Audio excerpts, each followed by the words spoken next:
A cattle dealer came to our house, and after thoroughly examining Rosette, all the time shaking his head and saying that she would not suit him at all, he could never sell her again, she had no milk, she made bad butter, he ended by saying that he would take her, but only out of kindness, because Mother Barberin was an honest good woman. Poor Rosette, as though she knew what was happening, refused to come out of the barn and began to bellow. "Go in at the back of her and chase her out," the man said to me, holding out a whip which he had carried hanging round his neck. "No, that he won't," cried Mother. Taking poor Rosette by the loins, she spoke to her softly. "There, my beauty, come along then." Rosette could not resist her, and then, when she got to the road, the man tied her up behind his cart and his horse trotted off, and she had to follow. We went back to the house, but for a long time we could hear her bellowing. No more milk, no butter. In the morning a piece of bread, at night some potatoes with salt. Shrove Tuesday happened to be a few days after we had sold the cow. The year before Mother Barberin had made a feast for me with pancakes and apple fritters, and I had eaten so many that she had beamed and laughed with pleasure. But now we had no Rosette to give us milk or butter, so there would be no Shrove Tuesday, I said to myself sadly. But Mother Barberin had a surprise for me. Although she was not in the habit of borrowing, she had asked for a cup of milk from one of the neighbors, a piece of butter from another, and when I got home about midday she was emptying the flour into a big earthenware bowl. "Oh," I said, going up to her, "flour?" "Why, yes," she said, smiling, "it's flour, my little Remy, beautiful flour. See what lovely flakes it makes."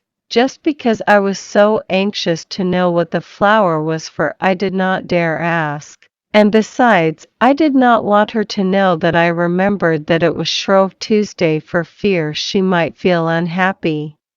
"What does one make with flour?" she asked, smiling at me. "Bread." "What else?" "Pap." "And what else?" "Why, I don't know. Yes, you know. Only as you are a good little boy, you don't dare say. You know that today is Pancake Day, and because you think we haven't any butter and milk you don't dare speak. Isn't that so, eh?" "Oh, Mother, I didn't mean that Pancake Day should be so bad after all for my little Remy. Look in that bin." I lifted up the lid quickly and saw some milk, butter, eggs, and 3 apples. "Give me the eggs," she said. "While I break them, you peel the apples." While I cut the apples into slices, she broke the eggs into the flour and began to beat the mixture, adding a little milk from time to time. When the paste was well beaten, she placed the big earthenware bowl on the warm cinders, for it was not until supper time that we were to have the pancakes and fritters. I must say frankly that it was a very long day, and more than once I lifted up the cloth that she had thrown over the bowl. "You'll make the paste cold," she cried, "and it won't rise well." But it was rising well, little bubbles were coming up on the top. And the eggs and milk were beginning to smell good. "Go and chop some wood," Mother Barberin said. "We need a good clear fire." At last the candle was lit. "Put the wood on the fire." She did not have to say this twice. I had been waiting impatiently to hear these words. Soon a bright flame leaped up the chimney, and the light from the fire lit up all the kitchen. Then Mother Barberin took down the frying pan from its hook and placed it on the fire. "Give me the butter." With the end of her knife, she slipped a piece as large as a nut into the pan, where it melted and spluttered. It was a long time since we had smelled that odor. How good that butter smelled! I was listening to it fizzing when I heard footsteps out in our yard. Whoever could be coming to disturb us at this hour? A neighbor, perhaps, to ask for some firewood.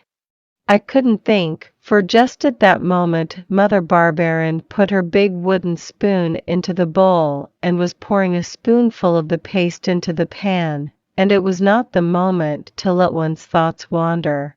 Somebody knocked on the door with a stick, then it was flung open. "Who's there?" asked Mother Barberin. Without turning round, a man had come in. By the bright flame which lit him up, I could see that he carried a big stick in his hand. "So, you're having a feast here. Don't disturb yourselves," he said roughly.